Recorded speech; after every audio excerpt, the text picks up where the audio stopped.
Namaste friends. Very good morning to everyone. Today we are discussing the Bhagavad Gita with the medical aspect. So we are in the session of reviewing Bhagavad Gita with the medical aspect. So after getting a brief introduction about the Bhagavad Gita, let's start reviewing Bhagavad Gita with the health issues or with the point of health issues or with the point of medical aspect.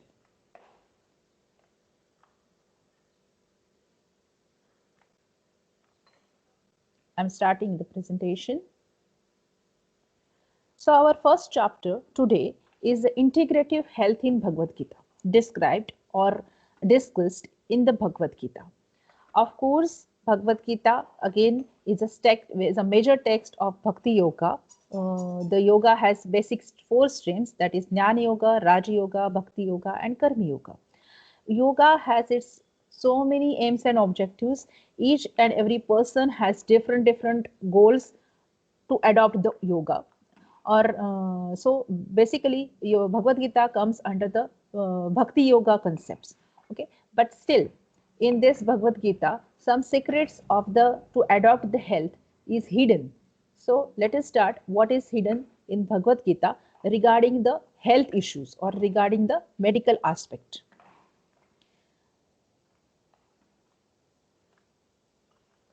So in this presentation, basically we will review or we will have the overview of these points. That is the emotional and mental health discussed in the Bhagavad Gita. Intellectual health, that who is an intellectually healthy person, that is discussed in Bhagavad Gita. The main tool to hold the internal health. Okay, there are 2 kinds of health. Internal health, there are actually 2 kinds of worlds, external world and internal world. Each and every person is experiencing the subjective world and the objective world. External world is objective world, internal world is a subjective world. So health also can be divided into 2 types of health. External health, that is a physical health. Okay, if I'm having a temperature, if I'm having a pain in abdomen or pain in head, that is my external health. That is the health concerns of our external health, that my body is experiencing a kind of a health issues. But what about my mind? What about my intellect? What about my spirit? If I'm having some conflictions about in my mind, if I'm having some confusions in my intellect, so that is also a symptom of the internal illness. Okay, so basically the internal health is described in Bhagavad Gita more. Method to hold the health. Okay, if we can hold the internal health, if I can keep my mind healthy, if I can keep my intellect healthy, obviously as a psychosomatic complex, body will start getting health. Okay, so we always use the term psychosomatic. Psycho means the mind, somatic means the physical. The internal and external health is depending on each other. Okay, so basically Bhagavad Gita is a text which talks or which discussed about internal health more than the external health. Okay, because as it is a kind of a deeper text, or it is a kind of a ancient sutras, or it is a kind of a because again Bhagavad Gita is discussed in the battle of the Mahabharata. Okay, where the Bhagavad Gita or the concepts of the Bhagavad Gita is told by Sri Krishna to Arjuna. Arjuna was a warrior, perfect person, having a perfect physical health. Okay, so always the internal health. Arjuna was a person who was a fit person, or who was a warrior. Okay, he was ready to fight the battle, or he was who was standing in the battlefield. So he has to be perfect. Externally, he was perfect, but he was having some issues in the internal health. He was confused. He was completely caught in the conflictions. So this internal, and that was the need of the Bhagavad Gita. When the Arjuna gave up everything, or gave up his all weapons, at that time Bhagavad Gita or the concepts has been told by Sri Krishna to him. So in the starting, that was a need, or that was a starting of the Bhagavad Gita. that I don't want to find, I'm getting confused. Okay, or I'm getting, my intellect is not telling me what is right and what is wrong. So the Bhagavad Gita is told by Sri Krishna to such a person who was physically healthy. Okay, he was a warrior, he was an extremely fit person, physically fit person, but he was a patient, or he was a kind of, he was having disturbances with his internal health. So in throughout the Bhagavad Gita, the only the internal health has been given the more significance than the external health, than the physical health. So if we can keep our internal health, or internal health issues, or internal, our mental and intellectual health issues, we can deal with that, our external health or our physical health obviously will get resolved. Here we will discuss about the method to hold this internal health also. There are some hurdles and solutions in this matter, or in this way, path of handling the internal health also. So we'll discuss about that hurdles, and we'll discuss about that solutions also. Okay, success key to keep the health, that there is only one success key, that if we'll key always remember for the fraction of seconds, our whole life will become healthy. And the mantra to keep the health. Okay, so let us start. As we have discussed that Bhagavad Gita has been given the more significance on the internal health. We will find very actually we will there is no shloka which tells the external or which discuss about the external physical health in Bhagavad Gita, but we are able to find some few slokas which discuss, or which are dealing with the internal health, that is the emotional and mental health. Whenever your psycho is confident, or your psycho is healthy, your somatic aspect or your physical aspect has to have health. Okay, so emotional and mental health, Bhagavad Gita is telling in his second chapter, 56 sutras, dukheshvanudvigna manaha sukheshu vigata spruhaha vitarag bhaya krodha sitadhir muni ruchyate. Who can be called as a mentally or emotionally healthy person? The word given, or the name given for such a person in ancient wisdom, Indian wisdom, is Muni. Okay, so Muni is not, that kind of a mythological serials or stories we keep on telling, the person having a long beard and long hairs, having that kind of, a particular kind of outfits or cloths, that is only the Muni. But Muni can be, that is just a picturization of the concept. But a Muni is the person who have no miseries by the adversities, dukheshvanudvigna manaha, who do not cry in any kind of, or who don't get disturbed by any adversities. Okay, or who don't get any kind of disturbance, or any kind of hurdles in when he get caught in the adversities. Dukheshvaradvigna manaha sukheshu vigata spruhaha. Suppose if I will get recognition today, if I will get a lot of money today, I will be very happy. Okay, or I will be top of the world. So this is a normal, our mind get oscillate within in the pairs of opposites, or our mind get happy one day, our mind get sad one day. Okay, so this kind of oscillation is basically not good for the emotional and mental health. As we can keep our mind stable, okay, not getting miseries by adversities, not getting cravings for the pleasure also. If he is getting the sukha, or he is getting the comfortable atmosphere, he is not too much in the mode of enjoyment. Okay, he is stable. Vita raga bhaya krodha, free from attachments. Vita raga, Vita means he has overcome, or he is free from what? Raga. Raga means a kind of attachment. Bhaya, that is the fear, and krodha, that is the anger. The person who can overcome all these attachments, fear, and anger can be called as a emotionally and mentally healthy person. And Stitadhir Muni Ruchyate, whose wisdom is constant, okay, who's having the constant wisdom.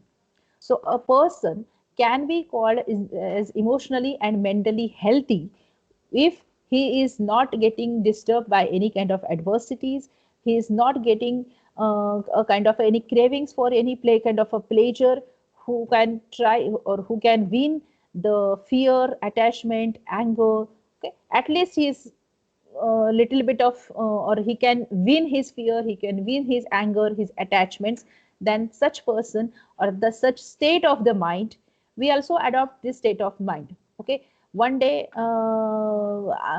of course, I mean, like if we'll talk about the physical health, so many days we are fit, but sometimes we feel we get illness. Okay, like that we adopt this emotional and mental health for some time being.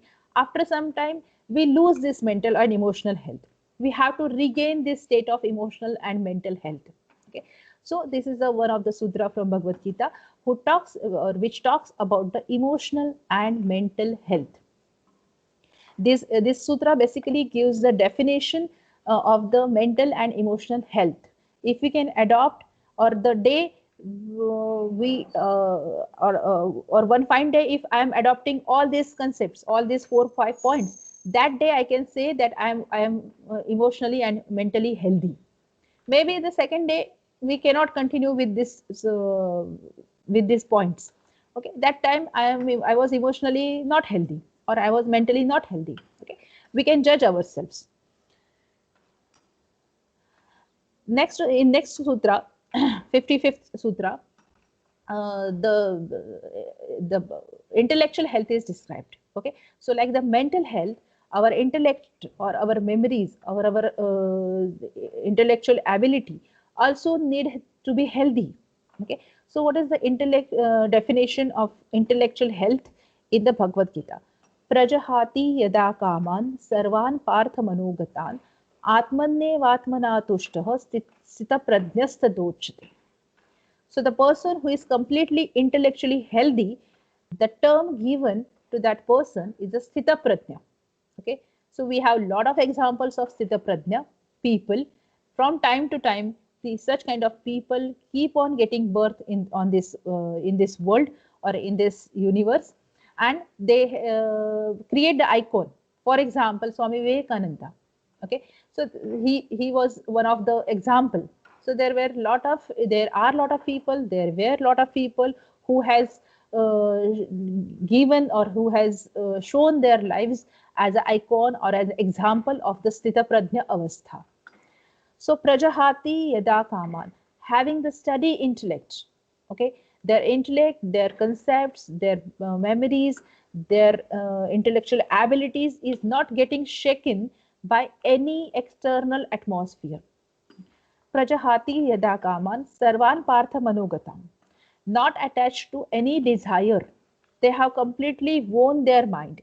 They have completely won their desires. Okay, intellectual kosha or the Vijnana kosha here higher, is a higher authority of mind, or Manomay kosha. So, as being a higher authority, intellectual kosha or the Vijnanamay kosha has to completely overcome the mind. So, of course, it is a long destination. Or if you are starting on the path of yoga, that is a long destination. But we have to win our mind.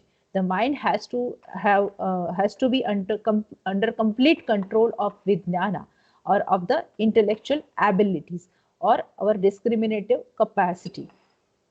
If the mind is not under the control of the intellect, it creates the issues. It keep on getting disturbed, that can get uh, transmitted, or that can get reflected in the physical unhealth or physical issues.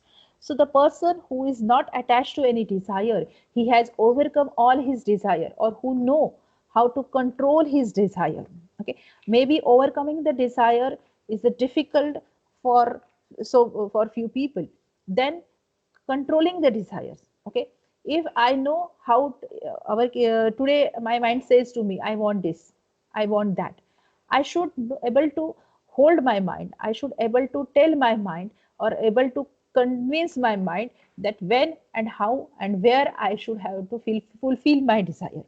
Okay, so this kind of control, at least not overcoming, but this kind of control has to be there under over the on the mind.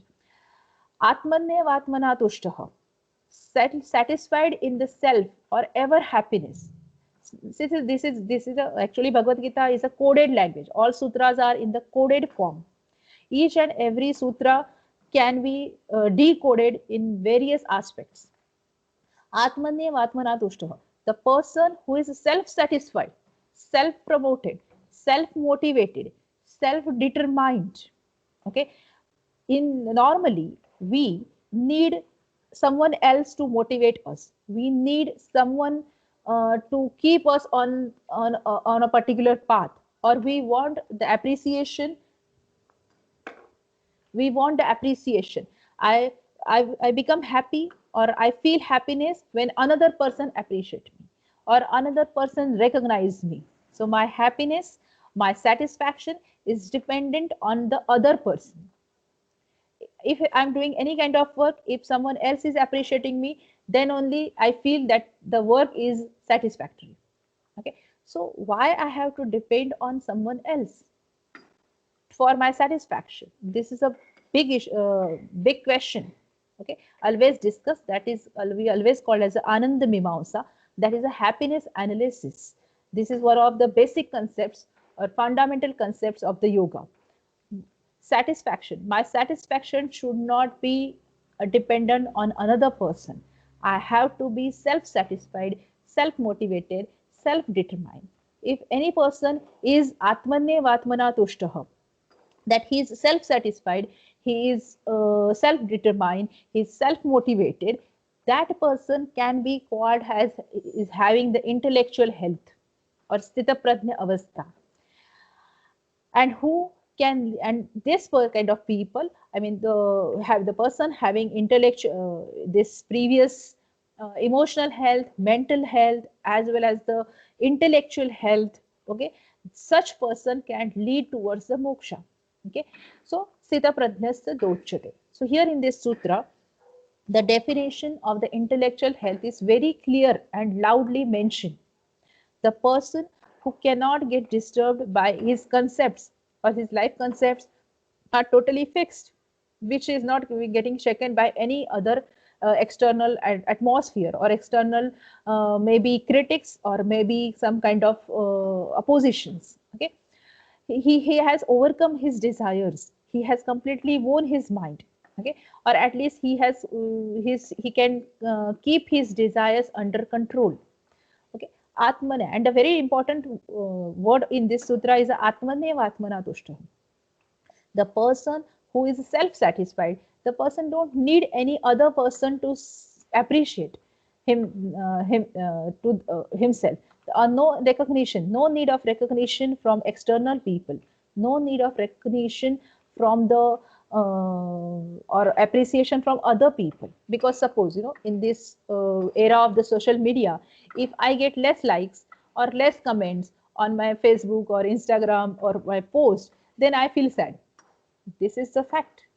The people feel very neglected if they get less likes, less comments, less followers. That means we are getting more and more dependent on the external people or the other people for our satisfaction, for our internal happiness. So this is complete a state of unhealthiness of the intellectual, at the intellectual level. I have to be happy with my work, whether any other person is appreciating me, whether any other person recognizing me or not. Okay, so Atmane Vatmana Tushtaha. This is a very important word in this sutra. That person can be called as having a intellectual health. Okay, that person can be called as a sthita prajna. So here, because in a very simple language, we will try to understand these sutras, of the qualities of a person who is having the intellectual health. Desirelessness, fully satisfied with the self. Okay, situational stability, unshaken by adversities or fortune. So many times we are caught in the fortune. So many times we are get surrounded with the adversities. If we can keep able to keep the intellect steady in this situation, then we can be called as a sthita prajna. Emotional stability, neither pleased with the good things happening surrounding me, nor getting vexed or not getting unhappy with the evil company, with the evil things surrounding me. Okay, whatever is the surrounding atmosphere, whatever is the surrounding surroundings me, I am very stable, or I am not allowing my anything to disturb my internal peace. Complete self control. There is one thing that we get disturbed from external thing. There is one thing that our desires disturb our mind. So this internal disturbance is also under complete control. Then we can call ourselves as an intellectual healthy person. Tranquility, eternal calmness of mind. For example, we will take an example of an ocean. What is an ocean? Ocean is a huge source of water where all the rivers are getting merged into it. Whenever any river is getting merged into the ocean good don't get disturbed. Okay, if someone else is coming in front, a person is coming in front of me and telling his views to me, my views or my opinions, my thought process get disturbed. This is a normal scenario which happens with everyone. So I should able to keep my opinions, my thoughts stable while listening his thoughts or while listening his opinion. Okay, so if we can achieve this state, then we can be called as an intellectually healthy person. We cannot stop river then from merging into the sea. Okay, and that's against the nature also. So we cannot stop anyone else, surrounding people, from telling us their opinions, their thoughts, or sharing their thoughts with us. But what happens actually normally, that whenever some another person is sharing his thoughts, we get carried away with his thoughts and we forget our own thoughts or our own opinions. Obviously this might not be happening with some people, but this happens with so many people. So as the ocean get undisturbed, ocean is not getting disturbed, his coolness, calmness, when any though the constant flow of river is there into it. So that kind of peace or that kind of undisturbedness of the ocean we have to adopt. And oneness, if we'll follow these qualities, or if we'll follow this, if we are able to follow these guidelines, we automatically are moving towards getting the oneness with the Brahman.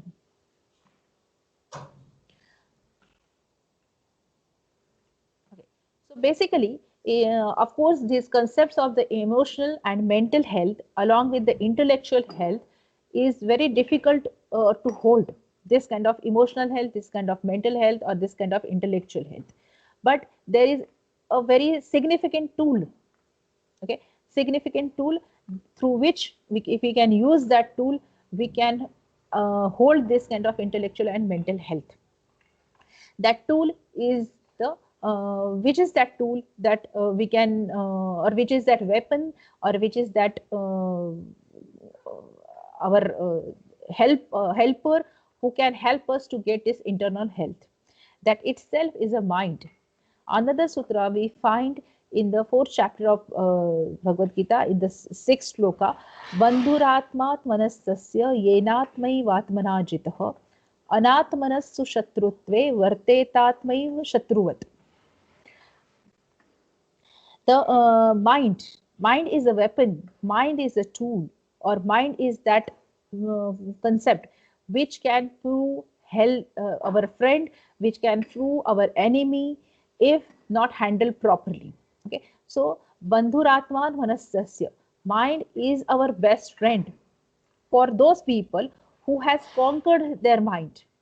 Okay, so there are lot of procedures, lot of tools, lot of techniques to control the mind. The Raja Yoga techniques, the Jnana Yoga techniques, there are Karma Yoga techniques. Okay, especially in Raja Yoga, Ashtanga Yoga is there. There are asanas, pranayamas, and so many techniques. Okay, through which we can conquer the mind. Okay, through which we can hold the mind, or we can control our mind. Okay, so the whole aim of the yoga is to control the mind. Okay, so if we can control the mind with the help of yoga, it can become your best friend to get your emotional and intellectual health.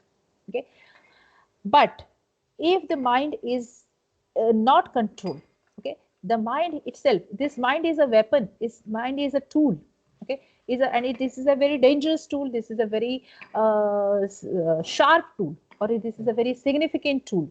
If we can, it's like a knife, if suppose a very strong knife can be used for a constructive purpose also, knife can be used for a destructive purpose also. So the mind is also like that. If conquered, or if it is under control, it is a best friend to, or it is a best tool to get the internal health. But if the it is a best enemy also, it is a worst thing also for those who fail to conquer the mind. If your intellect, if your spirit is getting driven by the mind, that same weapon can be proved as the best enemy also. Okay, so this mind is a very sharp tool, as we keep on our all tools, like all weapons, like knives, scissors, so many explosives we are having, matchbox, and so many things. So we keep that, or in a very safe place. Like that, mind is also a thing, or a tool which has to be kept under security, or under a safe place, okay, or it has to be always conquered, or it has to be always watched. So many times we become mind driven people, okay, a mind take us to something or somewhere, and we follow the guidelines of the mind only. Okay, so we have to control the guidelines of the mind by the intellect. So this is one of the sutra, that if we can use this weapon, we can use according to our wish. Okay, so this is the best tool, the main tool to hold this internal health, that is the emotional, mental, or intellectual health. Who is going to help us here is the mind. He is the friend. The mind can prove the friend, as well as the mind can prove the best enemy also. Best friend or best enemy. And now it depends on us that we can make the good friendship with our mind, or we can have the good enmity also with our mind. Then suppose nobody want to get the of course nobody would wish to use this weapon in a destructive way. Of course we are willing to use this mind in a constructive way, okay, or to you get the internal health. How to get that internal health? Tatre, next 12th sutra is in the 4th chapter, is saying tatre kagram manak krutva yata chittendriya kriyah upavishasane yunjat yogam atma vishuddhaye. Concentrate the mind. Why the mind is becoming enemy? Because it is not concentrated. Our mind is jumping here and there always, with lot of objects, with lot of feelings, with lot of thoughts. It is concentrated on something, or on some object, or on some process. Okay, so always try to keep what are these are the methods to use the mind as a significant weapon, as a significant tool to get the internal health, or to get the intellectual and emotional health. First, we have to control, you have to concentrate the mind. Keep the mind always concentrated on something. Okay, maybe for 10 minutes, maybe for 15 minutes, maybe for half an hour. Now we are listening this or we are discussing from half an hour. Our we should be completely concentrating on this subject. Okay, so there should not be 2, 3, 4, 5, 7, 8, 10 thoughts parallelly in my mind. We can achieve this. Okay, by practice we can achieve this, that our thought is at a time, or on a single point time, it is concentrating on only one subject. Tatre kagram manak krutva yata chittendriya kriyaha. And that control can be gained with the help of intelligence and senses. We have 5 jnanendriyas and 5 karmendriyas, 5 sensory organs, 5 motor organs. So we can use all this intelligence, or all this sensory knowledge, all this motor knowledge or motor senses to control this mind. Upavishasane yunjat, be there. And once the mind is concentrated, be there for a longer duration of time. Okay, so here we are following the steps of dharana and dhyana also. Concentrating the mind on something is dharana. As Patanjali says, deshabandhasya chittasya dharana. Okay, concentrating mind on something, or some object, or some process is a dharana. Okay, and be there for a longer duration. Once concentrated, let that concentrated be elongated, let that concentrated get stretched. That is a state of a dhyana. Tatra pratyaya ekatarata dhyana, as Patanjali describes. So, being that in that state, upavishasane yunjat, as Bhagavad Gita is, Bhagavad Gita words are upavishasane yunjat. Patanjali says, tatra pratyaya ekatanata dhyanam. Okay, so upavishasane yunjat, yoga matma vishuddhya. Be there in that state of concentration for a longer time, for a constant time. Maybe for, if suppose today we are discussing this subject for some time, after some time we will stop this, but keep on this, dwell on these thoughts for a whole day. Keep that mind, state of mind, for throughout the day. That is your state of dhyana. Dhyana is not only sitting in one asana, padmasan or sukhasan, and concentrating on the picture of om. That is also a dhyana, but this stage is also a dhyana avastha. That I have concentrated on my mind on one subject or one object, and I'm continuously being in that state. For maybe externally I'm walking, I'm talking, or I'm doing so many lot of things with my physical body, but in my internal mind, that same topic, not today, suppose we are what now we are discussing, but same topic I'm thinking, dwelling, that continuously, if you can elongate this state for 2 hours, 4 hours, 6 hours, you are in the state of dhyana. Okay, so that is actually, in this way we can hold the health, we can hold this internal health. Okay, in this way we are stopping our entry of any other consequences or any other adversities entering in our mind. Okay, and in this way, if we can keep on doing these same things often and often, that gives you the atma shuddhi. Yoga upavishasane yunjat yoga atma vishuddhaye. Okay, that is a state of yoga. Continuously being in the state of dharana, in the state of dhyana, is a yoga, is called something called as a, in maybe in 7th or 8th chapter, Sri Krishna is asking yogastha kuru karmani. That is a yogastha state, being in yoga continuously, not only 1 hour in the morning or 1 hour in the evening. Okay, doing some kind of some few sets of asanas and few sets of pranayamas, being in the continuously state of yoga, continuously in the state of dharana and dhyana. Okay, maybe external physical body is doing walking, sitting, eating, laughing, doing anything. What about my internal mind? Internal mind is continuously dwelling on in the yoga sthiti or in the state of dharana and dhyana. That gives the atma shuddhi, and this is a self purification method. As we cleanse our external body daily, we get bath, we get physical hygiene, we have to cleanse our internal body with this procedure. This is a self purification procedure that gives you the atma shuddhi.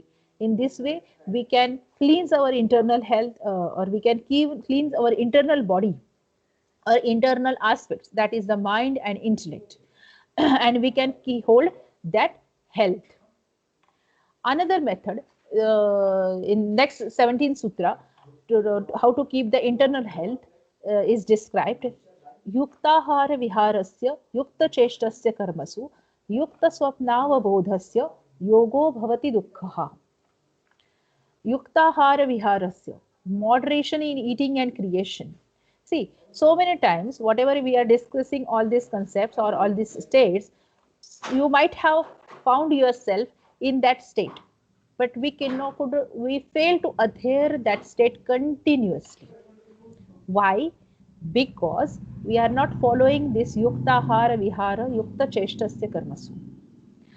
So many times we discuss or we attend this kind of workshop, we attend seminars, we get some kind of satsanga, and we become internally cleansed, and we are not able to hold that internal cleanliness or internal health or internal, what we can say as a pure state of mind.